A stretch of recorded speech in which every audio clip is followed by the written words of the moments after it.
Captain Hyunwoo Kim stood on the bridge of the UES Defiant, watching the stars through the main viewing screen. His ship was the pride of Earth's fleet, a massive battlecruiser built from steel and titanium. The hull was thick and strong, designed to take hits and keep fighting. Around him, his crew worked quietly at their stations, checking weapons and shields. "Captain," called Lieutenant Jae-ho from the communication station. "We're getting strange readings from the edge of the solar system. Something big is coming through what looks like a tear in space." Hyunwoo walked over to look at the readings. The numbers on the screen made no sense. Whatever was coming through was huge, bigger than anything humans had ever built. "Alert all ships in the area. Get me Admiral Cho on the comm." Within minutes, the bridge screen lit up with the face of Fleet Admiral Tae-min Cho. The older man looked tired but alert. "Captain Kim, we're seeing the same readings from Earth Command. This could be first contact. Are you ready?" "The Defiant is ready, sir. All weapons are online and shields are up." "Good. But remember, this might be peaceful contact. Don't fire unless they fire first. We'll monitor from Earth." The comm went dark, and Hyunwoo turned back to the main screen. What he saw made him take a deep breath. Ships were coming through, the tear in space, but they looked nothing like human ships. They were smooth and curved like living things. Their hulls seemed to glow with soft light, and they moved without any visible engines. "My God," whispered So-Young Lee from the engineering station. "Those ships are beautiful, but how do they move? I don't see any thrust signatures." More ships kept coming through. 10, then 20, then 50. Each one was different in size, but all had the same flowing design. The largest ship was 3 times the size of the Defiant, its hull shining like a pearl. "Captain," Jae-ho called out, "they're sending a message. It's coming through on multiple frequencies. They're using our own language." "Put it on screen." The image that appeared made everyone on the bridge stop what they were doing. The being on the screen looked almost human, but its skin was pale blue and its eyes were large and silver. It wore what looked like armor, made from the same glowing material as the ships. "Greetings, primitive beings of the third planet," the alien said. Its voice was smooth but cold. "I am Admiral Vexithera of the Velkari hegemony. We have come to examine your quaint civilization." Hyunwoo stepped forward. "This is Captain Hyunwoo Kim of the United Earth ship Defiant. Welcome to our solar system. We come in peace and hope for peaceful contact between our peoples." The alien admiral looked at Hyunwoo for a moment, then began to laugh. It was not a pleasant sound. "Peace? From beings who still fly in metal coffins? Your ships are crude constructions of dead materials. We have moved beyond such primitive thinking thousands of years ago." On the tactical display, So-Young Lee watched the alien ships move. They seemed to flow through space, like fish through water. Their energy readings were unlike anything in human databases. But something bothered her about the readings. They were almost too perfect, too clean. "Captain," she whispered, "their energy signatures are strange. Everything shows they're using massive amounts of power, but I'm not detecting the heat waste that should come with such systems." Hyunwoo nodded, but kept his attention on the alien admiral. "Our ships may look different from yours, but they have served us well. Perhaps we can learn from each other." "Learn?" Vexithara's expression showed clear amusement. "What could advanced beings like us learn from creatures who still use chemical rockets and metal projectiles? Your weapons are toys compared to our energy systems." To prove the point, one of the smaller alien ships moved toward a large asteroid floating nearby. The ship's hull began to glow brighter, and suddenly a beam of pure energy shot out. The asteroid, which was the size of a city block, simply vanished in a flash of light. "Impressive," Hyunwoo said, though his heart was racing. If they could do that to an asteroid, what could they do to his ship? "That was our smallest weapons platform," Vexithera said with pride. "Our shields can stop any primitive projectile. You might fire at us. Your missiles and bullets would be like throwing rocks at a mountain." Ambassador Ji-Sung Park had arrived on the bridge during the conversation. He was Earth's top diplomat, a calm man who had spent years preparing for this moment. He stepped forward and bowed slightly. "Admiral Vexithera, I am Ambassador Ji-Sung Park, speaking for all the people of Earth. We are honored by your visit and hope we can build friendship between our worlds." The alien admiral looked at Ji-sung with what might have been curiosity. Friendship? You speak as if you have something to offer us. What could a primitive species like yours possibly give to the Velkari hegemony? Knowledge, culture, different ways of thinking, Ji-sung replied calmly. Sometimes the most valuable things come from unexpected sources. Vexithara laughed again. Your thinking is as primitive as your technology, but perhaps you can be useful. We are willing to offer you protection from the dangerous galaxy beyond your small system. All we ask in return is access to your planet's resources and your complete cooperation. And if we refuse, Ji-sung asked, though he already suspected the answer, then you will discover why no species in this galaxy refuses the Velkari hegemony. Twice. The threat in the alien's voice was clear. Around the bridge, the crew of the Defiant exchanged glances. They all understood what was happening. This was not peaceful first contact. This was a threat dressed up as an offer. So young Lee continued to study the alien ships on her instruments. The more she looked, the more she noticed things that didn't add up. The energy readings were impressive, but they seemed focused in specific areas. The ships moved gracefully, but she could see patterns in their movement that suggested they might not be as flexible as they appeared. Captain, she whispered again, I think we need to record everything. There are things about these ships that don't match what they're showing us. Hyunwoo gave a small nod. He trusted So Young's instincts. If she thought something was wrong with the alien technology, it was worth investigating. Admiral Vexithara, Ji-sung continued, such an important decision requires discussion with our world leaders. Could we have time to consider your offer? Time? The alien seemed annoyed. Very well. You have what you call 30 of your days to make the obvious choice. We will wait in your outer system and demonstrate more of our capabilities. Perhaps seeing more of our power will help you decide wisely. Gania. Communication ended, and the alien ships began to move away from the Defiant. But they didn't leave the solar system. Instead, they took positions around the outer planets, clearly preparing to stay. So much for peaceful first contact, Jae-ho said quietly. Get me Earth Command, Hyunwoo ordered. Admiral Cho needs to know what we're dealing with.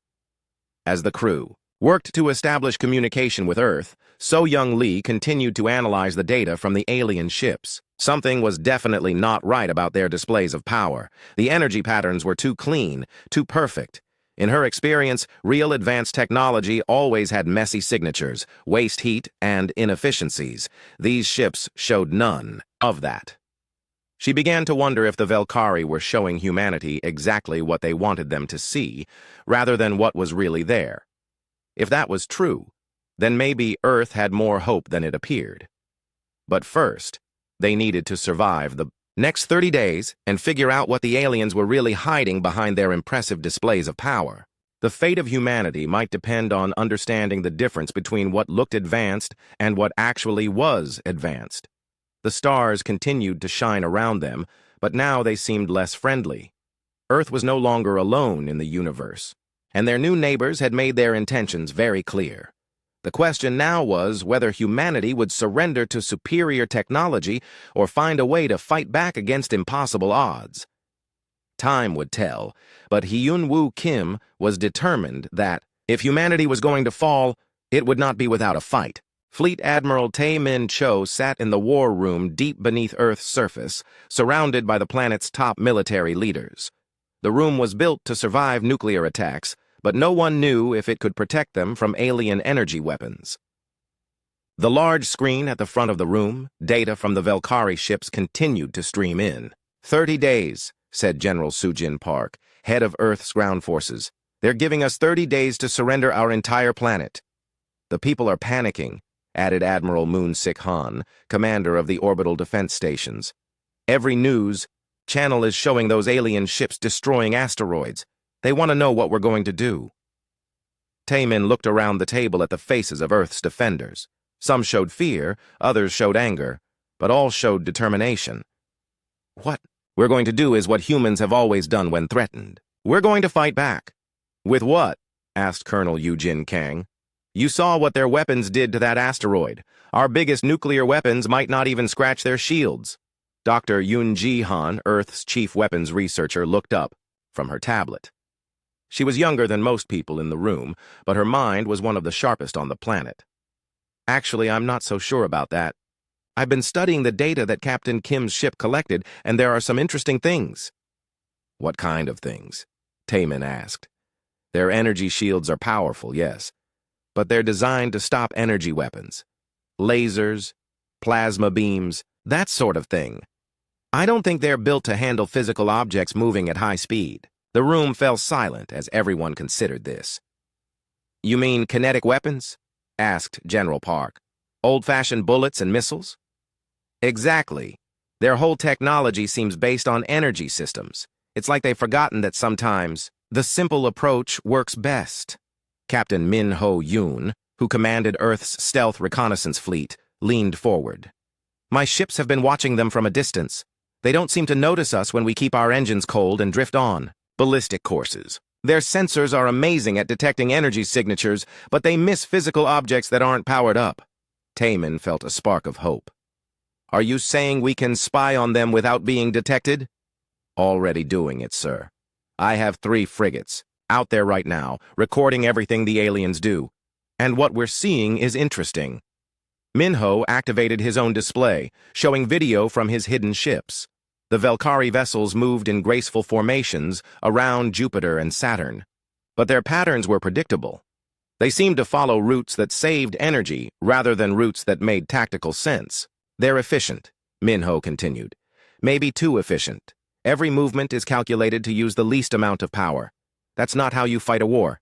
That's how you conserve resources. Da-Yoon Kim, Earth's top tactical analyst, had been quiet during the meeting, but now she spoke up. I've been running computer models of their fleet movements. They're following patterns that suggest they're not used to fighting enemies who can fight back. Their formations are beautiful, but they're not defensive. It's like they're so used to enemies surrendering that they've forgotten how to actually fight. That's a big assumption, warned Admiral Han. Just because they haven't had to fight recently doesn't mean they can't fight. True, Da-Un agreed. But it does mean they might not be ready for an enemy who refuses to give up. And their technology, impressive as it looks, might have weaknesses they don't expect us to exploit. Dr. Yoon-ji Han pulled up another set of data. I've been thinking about their demonstration with the asteroid. Yes, it was impressive, but it was also wasteful. They used enough energy to power one of our cities for a month, just to destroy one. Rock. Real weapons are efficient. That looked more like a fireworks show. What are you suggesting? Asked Taemin. I'm suggesting they're showing us what they want us to see, not necessarily what they really have. Their ships are beautiful and their weapons are flashy, but that doesn't mean they're better than ours for actual fighting. Colonel Min-Soo Lee, head of weapons development, had been taking notes throughout the meeting. We do have advantages. They don't know about. Our weapons may look primitive, but they're reliable, and we've been improving them in secret for decades. What kind of improvements? Asked General Park. Our railguns are 3 times more powerful than what we've shown publicly. Our nuclear missiles have new guidance systems that can adjust their flight paths to avoid energy weapons. And our stealth systems are better than even our own people know. This was news to most people in the room. Earth's military had been keeping secrets even from itself, preparing for unknown threats. Now, those preparations might save the planet. There's something else, said Captain Yoon. The aliens keep talking about how primitive we are, but they seem very interested in our industrial capacity. My spy ships have recorded them scanning our mining operations and manufacturing centers. If we're so primitive, why do they care about our factories? Dr. Han looked thoughtful. Maybe because their technology is so advanced that they've forgotten how to make simple things. If their ships break down, they might need our primitive manufacturing to fix them. Or maybe their advanced technology requires resources they don't have, suggested Da-Yoon. Energy shields and fancy weapons need rare materials. Earth might have things they need. Taemin stood up and walked to the main display, which showed the positions of all known Valkyrie ships. So what you're all telling me is that these aliens might not be as invincible as they want us to think. That's exactly what we're saying, replied Dr. Han. But we need more information before we can be sure. Then we keep watching and learning, Taemin decided. Captain Yoon, I want your stealth ships to get as close as possible to their vessels. Record everything. How they move. How they react. What they do when they think no one is watching. Already on it, sir. But I'll need authorization to send ships into the outer system. That's dangerous territory now. You have it. This is our planet they're threatening. General Park raised her hand. What about the public? People are demanding answers. Some are calling for immediate surrender. Others want to fight. The government is under pressure to respond. The government will buy us time, Taemin said firmly. Ambassador Park is already in talks with the aliens, asking for cultural exchanges and detailed discussions. The longer we can keep them talking, the more time we have to prepare. Prepare for what? Asked Admiral Han. Even if their technology has weaknesses, they still have 50 ships to our 120. And their ships are bigger. Dr. Han smiled for the first time during the meeting. Bigger isn't always better, especially if those big ships can't handle small, fast objects hitting them at high speed. I have some ideas about modifications we can make to our existing weapons. What kind of modifications? Asked Colonel Lee. Kinetic penetrators. Tungsten rods accelerated to incredible speeds. If their shields can't stop physical objects, we can turn every railgun in the fleet into a ship killer. And we can do it quietly, so they won't know what we're planning until it's too late. The mood in the room began to shift from despair to determination. Earth's defenders were starting to see possibilities instead of just problems. How long do you need? Asked Taemin. 2 weeks to design the modifications, another week to start implementing them. But we'll need to be careful. If the aliens suspect what we're doing, they might attack before we're ready. Then we make sure they don't suspect, said Captain Yoon. My ships can watch for any changes in their behavior. If they start moving toward Earth, we'll know. And I can run interference with their diplomatic contacts, added the communication from Ambassador Park, who was listening from the orbital station. Keep them focused on negotiations while you prepare. Taemin looked around the room one more time. These people were Earth's best hope, and he was proud to serve with them. Ladies and gentlemen, we have our mission. The aliens think we're primitive and weak. Let's make sure that's the last mistake they ever make. As the meeting broke up, each person left with specific orders. Earth would appear to consider the alien demands while secretly preparing for war. It was a dangerous gamble, but it was better than surrendering without a fight. Dr. Han stayed behind as the others left. Admiral, there's one more thing. If we're right about their technology having weaknesses, we need to be prepared for them, to have backup plans we don't know about. This won't be easy. Nothing worth doing ever is, Taemin replied. But humanity didn't get this far by giving up when things got difficult. We'll find a way. Outside, the Valkyrie ships continued their patrol of the outer system, confident in their superiority and certain that the primitive humans would soon surrender. They had no idea that those same humans were already planning their downfall, using the very simplicity the aliens mocked as their greatest weapon. Commander Woo Jin Lee stood in the control center of the Mars defense grid, watching the display screens that showed ship movements throughout the outer solar system. 2 weeks had passed since the aliens arrived, and their patience seemed to be running thin. The Valkyrie ships had started moving closer to human settlements, no longer content to patrol the empty spaces between planets. Sir, called Technician Bo-Ram from her station. We're getting distress signals from the mining station at Ceres. Multiple ships under attack. Woo Jin's blood went cold. Ceres was home to 15,000 miners and their families. It was also where his sister Minji worked as a station engineer. Put it on the main screen.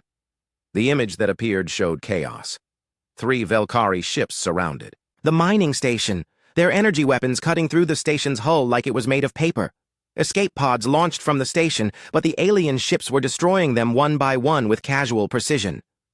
My God, whispered someone behind him. They're killing civilians.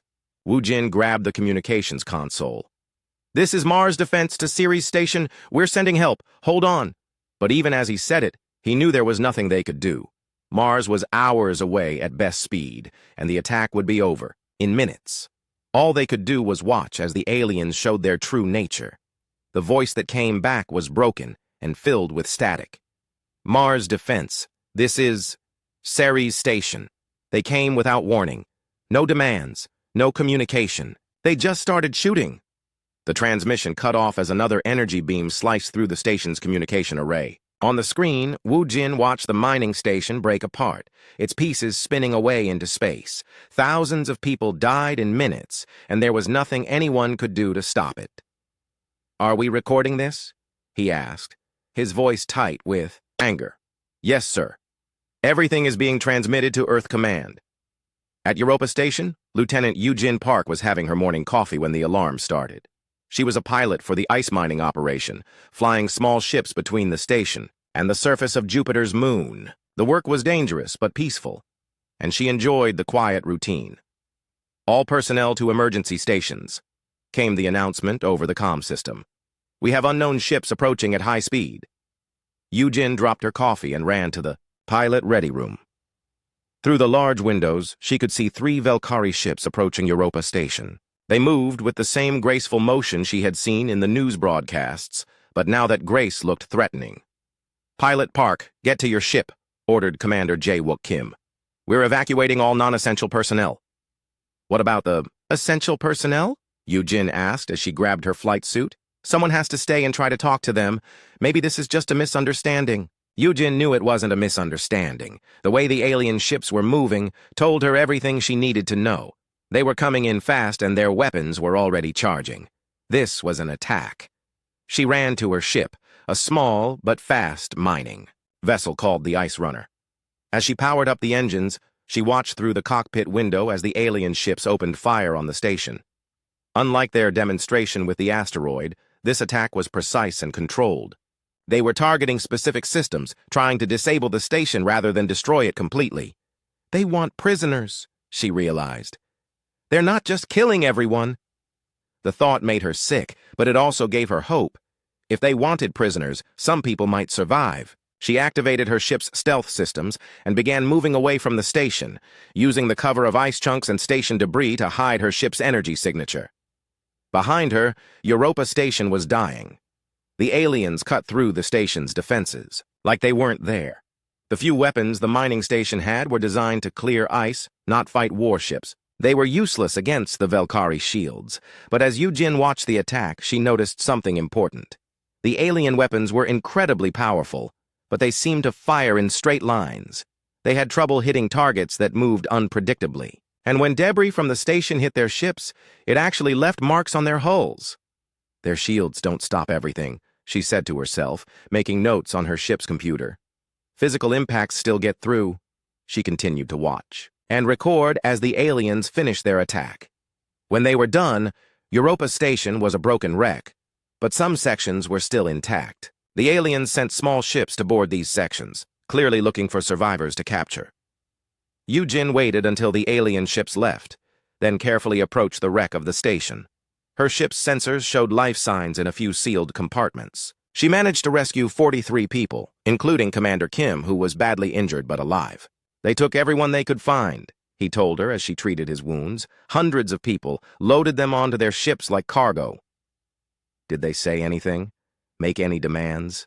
"Nothing. They just came and attacked. It was like we weren't even people to them, just resources to be collected." Meanwhile, at the asteroid mining facility called Vesta Prime, the attack was even more brutal. The aliens didn't want prisoners there. They wanted the facility destroyed completely. Manager Hyo-sung Park watched from the command center as energy beams tore through the mining equipment and living quarters. "Emergency evacuation," he ordered. But it was too late. The aliens had surrounded the facility and were destroying escape pods as fast as they launched. Only a few ships managed to escape, and only because the aliens seemed more interested in destroying the mining equipment than chasing individual ships. The pattern was becoming clear across the outer system. The Valkyrie were attacking human settlements without warning, killing civilians and taking prisoners. They weren't trying to conquer these places, they were sending a message. Submit or die. On Earth, the news of the attack spread quickly. In the underground war room, Admiral Taemin Cho watched the reports with growing anger. The aliens had crossed a line that could never be uncrossed. "How many casualties?" he asked. "Preliminary reports suggest over 8,000 dead, with at least 2,000 captured," replied General Soo-jin Park. "They hit 6 different facilities in coordinated attacks. And they gave no warning, made no demands, none. They just attacked. It was pure terrorism, designed to frighten us into surrender." Dr. Yoon-ji Han looked up from her analysis of the attack videos. "There's something else. These attacks weren't random. They targeted our most important mining and manufacturing facilities. They're trying to cripple our industrial capacity." Why would they do that if they think we're so primitive? Asked Colonel Min-Soo Lee. Because maybe they're not as confident as they pretend to be, suggested Captain Min Ho-yoon, who had just returned from a reconnaissance mission. My ships recorded everything. The aliens used a lot of energy in these attacks. More than they should have needed if their technology was really as advanced as they claim. Da-yeon Kim was studying the tactical data from all the attacks. They're also following predictable patterns. Same formation, same approach, same withdrawal, route. It's like they have a manual they follow for every situation. That could be useful, said Admiral Han.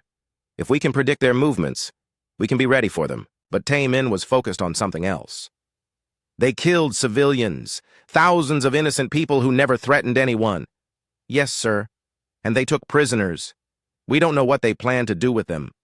The room fell silent as everyone considered the implications.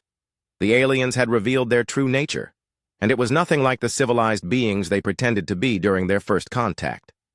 How long until our modifications are ready? Tae-min asked Dr. Han. Another week for the first batch of kinetic penetrators.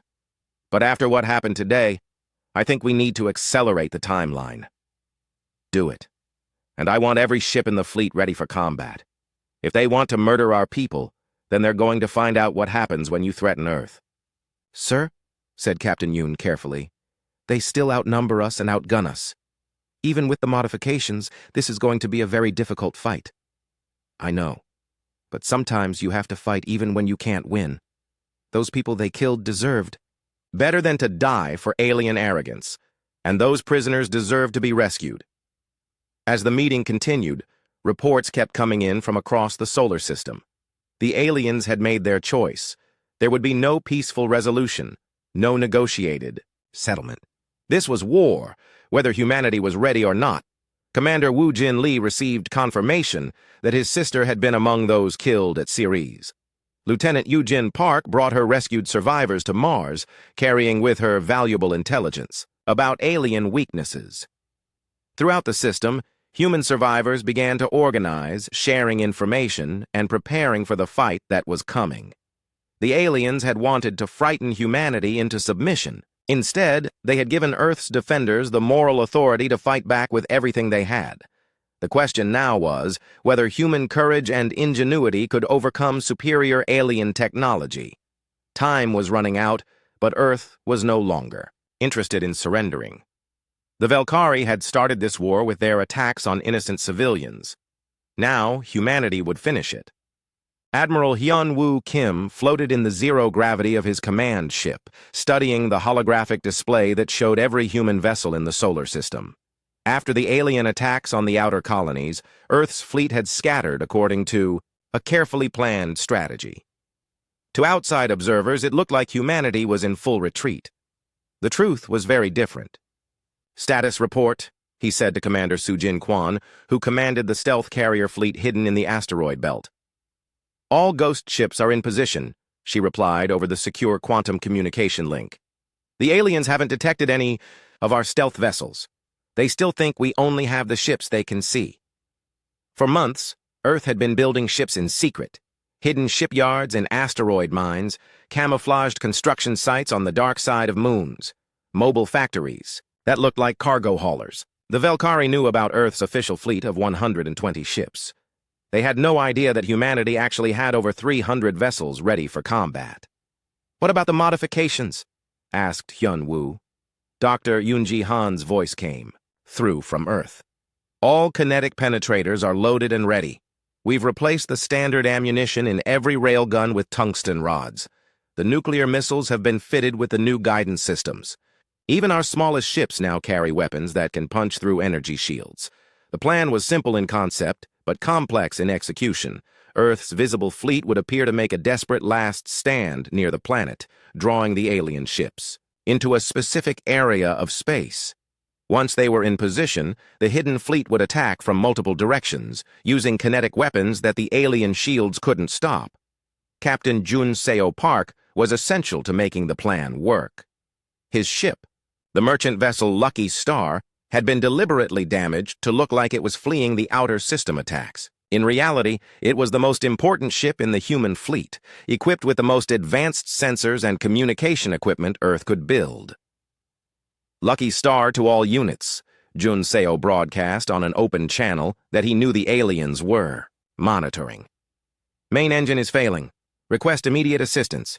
We have critical intelligence about alien weaknesses but can't reach Earth. The message was bait, designed to draw alien ships into the perfect position. Jun Seo's ship was broadcasting fake distress signals while actually serving as a coordination center for the entire human fleet. On the orbital defense station above Earth, Sergeant Haiwan Song checked the status of the railgun batteries one more time. The weapons looked the same as always, but they had been secretly upgraded with experimental electromagnetic accelerators. What used to be defensive weapons were now ship killers. All platforms report ready, she told Admiral Moon-Sik Han. The aliens think these are the same old defensive guns they've seen in our public demonstrations. They have no idea what we've done to them. Good. Remember, we only get one chance at this. If we miss our opportunity, they'll adapt, and we'll never surprise them again. Throughout the inner system, human ships moved into position. To the Velkari, it looked like Earth was gathering its pathetic fleet for a final, hopeless battle. Freighters and mining ships fled toward Earth, apparently seeking protection. Military vessels formed defensive lines that looked impressive, but seemed doomed against superior alien technology. The aliens took the bait exactly as hoped. Movement in the outer system, reported Captain Min Ho Yoon from his hidden stealth ship. The entire Velkari fleet is moving toward Earth. They're coming in 3 groups, just like our analysis predicted. Admiral Vexathara was leading the alien fleet personally, confident that this would be the final battle. Her ships moved in perfect formation, their hulls glowing with power. She had planned this attack carefully, intending to destroy Earth's fleet quickly and then demand the planet's surrender. The primitive humans are gathering their toys for one last gesture, she told her subordinates over the fleet communication system. We will destroy their ships and then take their planet. This will be over quickly. But as the alien fleet approached Earth, they began to encounter exactly what Jun Seo's damaged freighter had promised them. The Lucky Star continued to broadcast. Intelligence about supposed human weaknesses, drawing the aliens closer to Earth's prepared defenses. They're buying it completely, Jun Seo reported to Admiral Kim. They're moving into the kill zone exactly as planned. All 3 alien battle groups are following the routes we expected. The Velkari ships had one major weakness that they didn't know about. Their formations were designed for energy-based combat, where ships could shoot at each other from long distances. They had never fought an enemy that used physical projectiles, so their tactical thinking was focused on energy management rather than physical positioning. Dr. Han watched the alien approach from her command center beneath Earth's surface. Their shield generators are all focused forward, toward our visible fleet. They're not expecting attacks from the sides or behind. When our hidden ships strike, they'll be completely vulnerable. The timing had to be perfect. Earth's visible fleet would engage the aliens at long range, making them think they were winning easily. Then, when the Velkari ships moved in for the final attack, the hidden human vessels would strike from concealment. Commander Wu Jin Lee, still grieving for his sister killed at Ceres, was in command of one of the hidden attack squadrons. His ships were disguised as space debris, drifting silently in the path the aliens would take. When the moment came, they would power up and attack at point-blank range. Remember, he told his squadron, these are the same aliens who murdered thousands of innocent civilians. They showed no mercy to our people. We show none to them. Lieutenant Eugene Park, who had escaped the attack on Europa Station, was piloting a stealth fighter loaded with experimental missiles. Her job was to target the alien command ship's sensor arrays, blinding them at the crucial moment. I've got a clear shot at their flagship, she reported, waiting for the signal. Throughout the system, human ships waited in positions the aliens couldn't detect. Some were hidden behind moons, others were disguised as asteroids or space debris.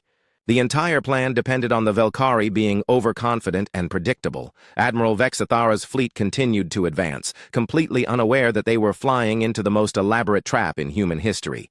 Their sensors showed only the ships they expected to see. Their intelligence suggested that humanity was making a desperate last stand with inferior technology. Human fleet in sight, reported one of her ship commanders. They are forming defensive positions around their planet, just as predicted. Excellent. Begin the attack at maximum range. Let them see how useless their primitive weapons are against our shields. The first exchange of fire went exactly as the aliens expected. Human missiles and energy weapons struck. Velkari shields and had no effect. Alien energy beams destroyed human ships that didn't dodge fast enough. To outside observers, it looked like a one-sided massacre. But every human ship that was destroyed was exactly where it was supposed to be when it died. Every shot that missed was intentionally aimed badly. Earth's fleet was putting on a performance, making the aliens believe they were winning while drawing them deeper into the trap. "They're taking the bait," reported Admiral Kim. "All 3 alien battle groups are moving into the convergence zone. Hidden fleet, prepare to attack." In concealment throughout the inner system, 300 human ships powered up their weapons and prepared to strike. The aliens were about to discover that humanity's greatest weapon wasn't advanced technology. It was the ability to plan, deceive, and sacrifice for a greater goal. The Velkari had expected a quick victory over primitive humans. Instead, they were about to face a coordinated attack from an enemy that had been planning this moment for weeks. And they would discover that sometimes the most effective weapons are the simplest ones, used in ways the enemy never expects. Admiral Vexithara looked at her tactical display with satisfaction. The human fleet was breaking apart under alien fire, exactly as she had predicted. In a few more minutes, this pathetic resistance would be over, and Earth would surrender. She had no idea that her fleet was surrounded by enemies she couldn't see, all waiting for the perfect moment to strike. The trap was set, and the aliens were exactly where humanity wanted them to be. Admiral Taemin Cho watched the battle display from his underground command center, waiting for the perfect moment. The alien fleet was exactly where humanity needed them to be, spread out in 3 groups and focused on destroying Earth's visible ships. The Velkari had no idea they were surrounded. "All hidden ships report ready," came the voice of Admiral Hyun-woo Kim from the concealed flagship. "Waiting for your order, sir." Taemin looked at the tactical display one more time. 50 Velkari ships were engaged with the decoy fleet, their shields facing forward and their weapons focused on the human ships in front of them. They were completely exposed to attack from behind and from the sides. "Execute Operation Hammer," he said calmly. "All ships, attack now." Throughout the inner solar system, 300 human ships suddenly appeared as if from nowhere. They had been hidden behind asteroids, drifting as space debris, or powered down in the shadows of moons. Now they all activated at once. There, weapons charging and their engines burning bright. Admiral Vexithara felt her blood freeze as her sensor operator screamed a warning. "Unknown contacts! Hundreds of them! They're everywhere!" On her display, red dots appeared from every direction. Human ships were rising from concealment like a swarm of angry insects, all converging on her fleet. In seconds, her tactical advantage had become a deadly trap. "Impossible," she snarled. "Our intelligence said they only had 100 ships." "Orders, Admiral?" asked her weapons officer, panic creeping into his voice. But before she could respond, the human attack began. Captain Do-Hyun Yu led the first missile strike from his squadron of torpedo boats. These small, fast ships had been hidden in the asteroid belt, disguised as mining equipment. Now they revealed their true purpose as they launched dozens of enhanced nuclear warheads at the alien fleet. "Fire all missiles," Do-Hyun ordered. "Target their engine sections." The new human missiles were different from anything the aliens had seen before. Instead of trying to penetrate the Velkari energy shields with brute force, they used Dr. Han's breakthrough discovery. These weapons carried kinetic penetrators that separated from the main missile just before impact. Admiral Vexithara watched in shock as the human missiles struck her ship's shields and seemed to bounce off harmlessly. But then tungsten rods, traveling at incredible speed, punched through the energy barriers like they weren't there, striking the alien hulls with devastating effect. "Shields are useless," reported one of her ship commanders. "The human weapons are getting through." "How is that possible?" Vexithara demanded. She got her answer when a kinetic penetrator struck her own flagship. The tungsten rod, moving at a significant fraction of light speed, tore through the ship's biohull like tissue paper. Atmosphere vented into space, and several of her crew were killed instantly. Commander Hyo-jin Nam was in charge of Earth's orbital defense platforms, the massive railgun batteries that the aliens had dismissed as primitive. Now those same weapons revealed their true capability as they fired salvos of kinetic projectiles at the alien fleet. All platforms. Concentrated fire on the alien flagship, she ordered. Let's show them what primitive weapons can do. The railguns had been secretly modified with experimental electromagnetic accelerators, turning them into weapons powerful enough to destroy capital ships. Tungsten rods the size of telephone poles streaked across space at velocities that made them impossible to intercept. Admiral Vexithera's flagship shuddered as multiple kinetic projectiles struck its hull. The ship's bio-armor, designed to absorb energy weapons, cracked and split under the physical impacts. Systems failed throughout the ship as the rods punched through decks and vital components. "Damage report," she yelled over the alarms. "Hull, breaches on 12 decks. Engine power down to 60%. Weapons systems offline." Meanwhile, Commander Sujin Quan led the stealth carrier fleet in a devastating attack on the alien formations. Her ships had been hiding in the shadow of Earth's moon, waiting for this moment. Now they launched waves of fighters and bombers at the confused Velkari fleet. "All squadrons, attack pattern Delta," she broadcast. "Hit them hard and fast before they can reorganize." Lieutenant Eugene Park was among the fighter pilots in the attack. She had volunteered for this mission after surviving the massacre at Europa Station, and now she had her chance for revenge. Her fighter was loaded with kinetic missiles designed specifically to penetrate alien shields. "This is for the people you murdered at Europa," she said as she lined up her shot on an alien cruiser. Her missiles struck the Velkari ship along its flanks where the shields were weakest. The kinetic warheads punched through the energy barriers and detonated inside the ship's hull, causing massive internal explosions. The alien ship broke apart, its bio-hull unable to withstand the internal damage. It was the first Velkari vessel to be completely destroyed in the battle, but it wouldn't be the last. Commander Wu Jin Li's squadron attacked from concealment near Jupiter, where they had been posing as a research station. His ships were among the most heavily armed in the human fleet, carrying experimental kinetic cannons that fired solid projectiles at incredible velocities. "Target the alien ships that are trying to retreat," he ordered his squadron. "Don't let any of them escape to warn their reinforcements." The Velkari were discovering that their beautiful, energy-efficient formations were death traps when faced with kinetic weapons. Their ships were positioned to support each other against energy attacks, but the human projectiles traveled in straight lines and didn't care about energy fields. "Admiral," called one of Vexithara's subordinates. "The second battle group is requesting permission to withdraw. They've lost 6 ships and can't maintain formation." "Denied," Vexithara snapped, though she was beginning to realize the scope of the disaster. "We are the Velkari hegemony. We do not retreat from primitive species." But even as she spoke, another human attack wave struck her fleet. These were the heavy cruisers that had been hiding behind Earth's moon, armed with the most powerful kinetic weapons humanity could build. Their tungsten projectiles struck with the force of small asteroids, smashing through alien hulls and causing catastrophic damage. Captain Jun Seo Park, still aboard his disguised freighter, was coordinating the entire attack from his mobile command center. "All units, the aliens are trying to reform their battle line. Hit the ships on the flanks to prevent them from reorganizing." The battle was going exactly as Earth's strategists had planned. The aliens' superior technology meant nothing when their shields couldn't stop physical projectiles. Their advanced sensors were useless when human ships appeared from concealment at point-blank range, and their energy weapons were ineffective against targets that were too small and too fast to hit reliably. Dr. Yoon Ji-han watched the battle from her command center, analyzing the effectiveness of her kinetic weapons.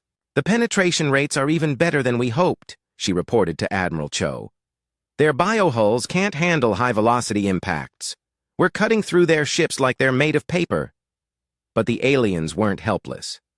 As the battle continued, they began to adapt to the human tactics. Some Velkari ships started using their energy weapons to try to intercept the kinetic projectiles, though with limited success. Others attempted to ram human vessels, using their larger size as a weapon. "Watch out for ramming attacks," warned Admiral Kim. "Their ships are bigger than ours. Don't let them get close enough to use their mass against us." The warning came just in time for Lieutenant Park, who had to dodge frantically as an alien cruiser tried to ram her fighter. The Velkari ship missed her by meters, but its energy wake sent her spinning through space. "I'm okay," she reported as she regained control. "But they're getting desperate." The desperation was evident throughout the alien fleet. Admiral Vexithara's carefully planned attack had become a chaotic melee, with human ships attacking from every direction, and alien vessels struggling to respond to threats they had never encountered before. "Status report!" she demanded. "We've lost 18 ships destroyed, with most of the rest damaged," came the reply. "The humans have lost approximately 40 vessels, but they still outnumber us 3-1. For the first time since arriving, at Earth, Vexithara began to consider the possibility of defeat. Her superior technology was useless against an enemy that had found a way around it. Her tactical training was worthless against humans who fought in ways no civilized species would consider. "Admiral," called her communications officer, "the third battle group is breaking off. They're requesting immediate reinforcement." Vexithara looked at her tactical display and saw the truth she didn't want to admit. The humans were winning. Their primitive kinetic weapons were destroying her advanced ships faster than she could respond. Her beautiful, efficient formations were being torn apart by crude projectiles fired from concealed positions. "All ships," she said reluctantly, "begin withdrawal to the outer system. We need to regroup and reassess." But even as she gave the order, she knew it might be too late. The humans had planned this battle perfectly, and they weren't going to let the alien fleet escape easily. The real test would be whether any Velkari ships could survive to tell other alien civilizations what they had learned about humanity's true capabilities. The space around Earth was filled with the wreckage of alien ships. Twisted metal and organic hull material drifted among the debris fields, while human vessels moved carefully through the battlefield, searching for survivors and securing the area. The great Velkari fleet that had arrived with such confidence was now reduced to scattered remnants, trying to escape into deep space. Admiral Vexithara sat in the damaged command center of her flagship, watching her dreams of easy conquest crumble around her. Half of her fleet was destroyed or disabled, and the rest were fleeing in disorder. The humans had not just defeated her, they had humiliated her with weapons she had dismissed as primitive toys. "Admiral," her communications officer called weakly, his voice strained from injuries sustained during the battle. "Human ships are surrounding us. They're demanding our surrender." Through the cracked viewing screen, Vexithara could see human vessels closing in on her disabled flagship. These were not the crude metal ships she had expected to fight. These vessels moved with purpose and precision, their weapons trained on. Her ship, but not yet firing. A new voice came over the communication system, speaking in perfect Velkari. "This is Major Sung Ho Kang of the United Earth Marine Corps. Your ship is disabled and surrounded. Surrender now, and your crew will be treated according to the laws of war." Vexithara had never heard of human laws of war, but she could see that resistance was futile. Her weapons were offline, her engines were dead, and her ship was venting atmosphere from dozens of hull breaches. "How do you speak our language?" she asked. "We're very good at learning new things," came the reply. "It's one of our primitive traits." Within an hour, human boarding parties had secured the alien flagship. Major Kang led the team that took Vexithara into custody, treating her injuries and providing medical care for her surviving crew members. The aliens were shocked by this treatment, having expected execution or torture. "Why are you helping us?" asked one of the wounded Velkari officers, as a human medic bandaged his wounds. "Because that's what civilized beings do," replied the medic simply. "You're prisoners of war now, and we take care of our prisoners." Dr. Yoon-ji Han arrived aboard the captured flagship within hours, eager to study the alien technology up close. What she found confirmed many of her theories about Velkari weaknesses, but also revealed new information about their capabilities. "Their technology is incredibly sophisticated," she explained to Admiral Cho during a video call. "But it's also incredibly specialized. Everything is designed for energy-based combat. They literally never considered that someone might use kinetic weapons against them." In the ship's central command area, she found the reason for the aliens' overconfidence. Records showed that the Velkari hegemony had conquered hundreds of worlds over the past 1,000 years, and every single victory had followed the same pattern. They would arrive, demonstrate their superior technology, and the local species would surrender without a fight. "They've forgotten how to actually fight," Dr. Han continued. "They're so used to enemies giving up that they never develop tactics for real combat. It's like they've become victims of their own success." Admiral Vexithara was brought before Admiral Cho in Earth's orbital command station. Despite being a prisoner, she maintained her dignity, though her confidence was clearly shattered.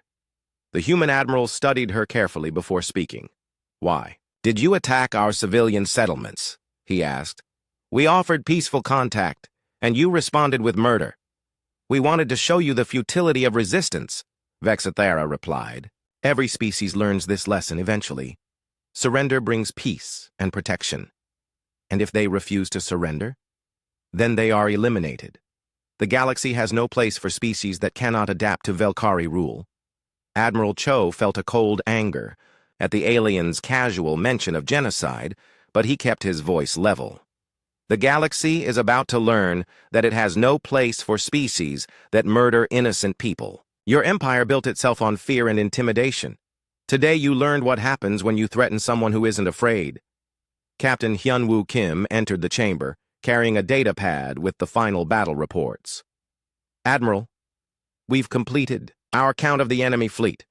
37 ships destroyed, 8 captured, and 5 escaped into deep space. Total human losses were 42 vessels with approximately 8,000 casualties. And their prisoners from the outer colonies? We've recovered all surviving prisoners from the captured ships. The aliens were keeping them in surprisingly good condition, probably planning to use them as slave labor." Vexathara looked up in surprise. "You rescued your people from our ships?" "Of course we did," replied Admiral Cho. "We don't abandon our people. It's another one of our primitive traits."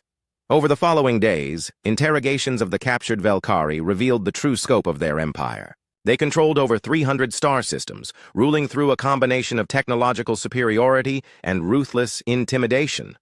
But their expansion had made them soft, used to easy victories rather than real challenges. Dr. Han's analysis of the captured technology yielded valuable insights. Their energy shields are incredibly efficient against particle beams and plasma weapons, but they're completely useless against solid objects. It's like designing armor that stops bullets but not rocks. "How is that possible?" asked Captain Kim. "Surely someone would have tried kinetic weapons against them before." "Not really. Most advanced civilizations develop energy weapons as their primary military technology. Physical projectiles are seen as primitive and inefficient. The Velkari designed their defenses based on what they expected to face, not what was actually possible." Commander Ji-Woo Park was assigned to lead the first joint research mission between humans and cooperative Velkari scientists. Some of the captured aliens had expressed interest in learning about human technology, fascinated by the simple elegance of kinetic weapons. "Your projectile weapons are crude but effective," admitted one Velkari engineer named Keth Ara. "We had forgotten that sometimes the simplest solution is the best solution. That's the difference between our peoples," replied Ji-Woo. "You perfected energy weapons and stopped innovating. We kept working on everything, including things you considered obsolete." The research sessions revealed that human and Velkari technology could complement each other effectively. Human kinetic weapons could penetrate alien shields, while alien energy systems were far more efficient than human power sources. Together, they could create defensive systems that protected against both types of weapons. But the most important discovery came from studying Velkari star charts and communication records. The hegemony was not the only threat in the galaxy. There were other empires, some even larger and more aggressive than the Velkari. Earth's victory had bought humanity time and respect, but it had also announced their existence to potential enemies. "We need to be ready," warned Admiral Cho during a meeting with Earth's leadership. "The 5 ships that escaped will report back to their government. The Velkari will want revenge, and they might bring allies next time." Ambassador Ji-Sung Park had been working with the cooperative Velkari prisoners to establish communication with their government. The negotiations were delicate, as the hegemony had never before dealt with a species that had defeated them in open combat. "They're confused," he reported. "Their entire worldview is based on technological superiority leading to automatic victory. They don't know how to process being beaten by primitives." "Maybe that's an opportunity," suggested Dr. Han. "If we can teach them that cooperation works better than conquest, we might turn them into allies instead of enemies." The breakthrough came when Admiral Vexathara requested a private meeting with Admiral Cho. The Velkari commander had spent weeks in human custody, observing how Earth's people treated their prisoners and each other. What she had seen challenged everything she believed about civilization and strength. "Your species is strange," she told him. You show mercy to enemies who tried to destroy you. You risk your lives to save prisoners from ships that were attacking your planet. This is not how advanced civilizations behave.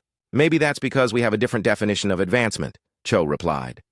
We think a civilization is advanced when it values life and freedom, not when it can build the biggest weapons. But strength is what matters in the galaxy. The ESA, strong rule, and the weak serve or die. Is that why your empire is falling apart?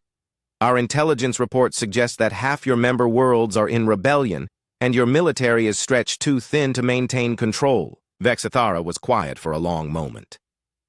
How did you know about the rebellions? Because empires built on fear always collapse eventually. People will only accept oppression for so long before they fight back.